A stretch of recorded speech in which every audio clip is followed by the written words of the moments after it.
एक गरीब घर का लड़का जो जीवन भर सच्चाई की तलाश में भटका, जो खुद भूखा रहा लेकिन दूसरों को आध्यात्म की रोटी खिलाता रहा, और फिर एक दिन एक विदेशी मंच पर खड़ा होकर पूरे संसार को भारत की शक्ति का एहसास करा गया। यह कहानी है उस साधु की जिसने न सिर्फ दुनिया को बदला बल्कि आज भी करोड़ों दिलों में जल रही उम्मीद की लौ है। नाम था स्वामी विवेकानंद। नमस्कार, मेरा नाम है अनिरुद्ध और आप सुन रहे हैं जस्ट अनिरुद्ध। साल 1863, कोलकाता का एक सामान्य सा घर। वहां जन्मा एक तेजस्वी बच्चा, नाम रखा गया नरेंद्रनाथ। बचपन से ही आंखों में तेज और दिल में सवाल, ईश्वर है तो कहाँ है, सच्चाई क्या है, आत्मा अमर है या सिर्फ एक कल्पना। नरेंद्र बचपन से ही दूसरों से अलग था। जब बच्चे खेलों में व्यस्त रहते वो किताबों में खोया रहता। जैसे जैसे बड़ा होता गया उसके सवाल और गहरे होते गए। उसने ब्रह्म समाज ज्वाइन किया, बड़े बड़े विद्वानों से मिला, पर कोई भी उसके सवालों का सटीक जवाब नहीं दे पाया। एक दिन वो एक सन्यासी से मिला जिसका नाम था रामकृष्ण परमहंस। पहली ही मुलाकात में सवाल दागा, क्या आपने भगवान को देखा है?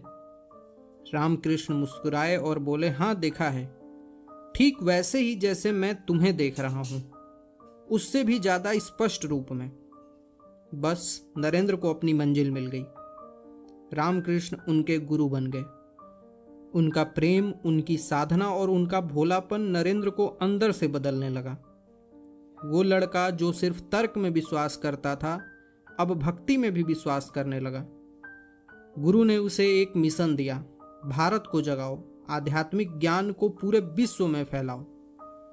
1886 में जब रामकृष्ण परमहंस का देहांत हुआ, नरेंद्र ने संन्यास ले लिया। अब वो बन गए स्वामी विवेकानंद। वो एक लाठी, एक झोला और एक संकल्प लेकर निकल पड़े पूरे भारत की यात्रा पर। रेलवे प्लेटफॉर्म पर सोते, गांव में भूखे रहते, लेकिन हर जगह जाकर लोगों को एक ही बात बताते, उठो, जागो और तब तक मत रुको जब तक लक्ष्य न मिल जाए। भारत की गरीबी, अंधविश्वास और जात पात ने उन्हें अंदर तक हिला दिया। उन्होंने देखा कि हमारी संस्कृति महान है, लेकिन हम खुद को भूल चुके हैं, हमें खुद को पहचानना होगा। यही उनका संदेश था।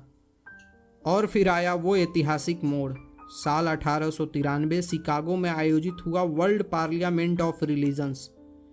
विवेकानंद ने तय किया कि भारत की ओर से वहां जाएंगे, लेकिन न पैसा था न टिकट। लोगों ने ताना मारा, एक साधु क्या करेगा अमेरिका जाकर। पर वो रुके नहीं। कुछ राजाओं की मदद से, जनता के चंदे से और अपने आत्मबल के सहारे वो अमेरिका पहुंचे।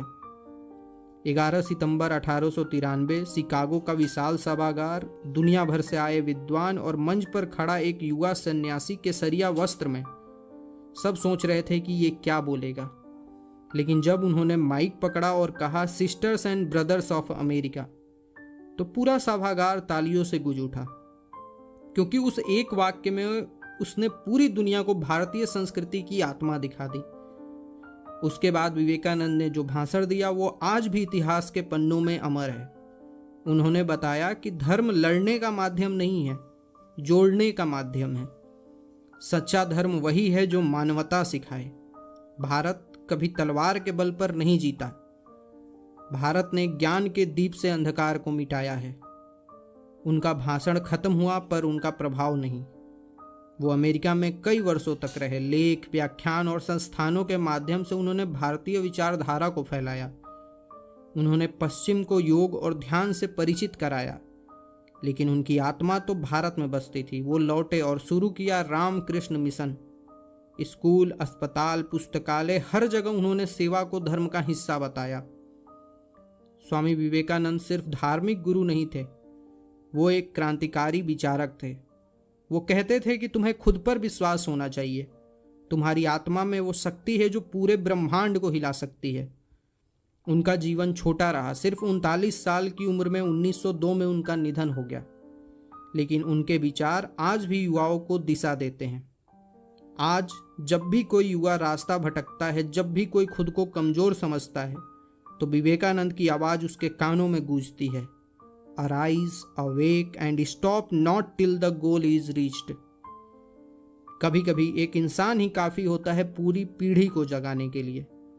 स्वामी विवेकानंद ने न सिर्फ अपने युग को बदला, बल्कि आने वाली सदियों को भी एक दिशा दे दी। उनकी बातें आज भी जिंदा है, उनका संकल्प आज भी प्रेरणा है।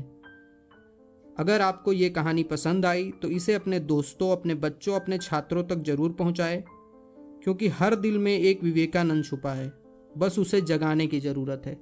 जय हिंद।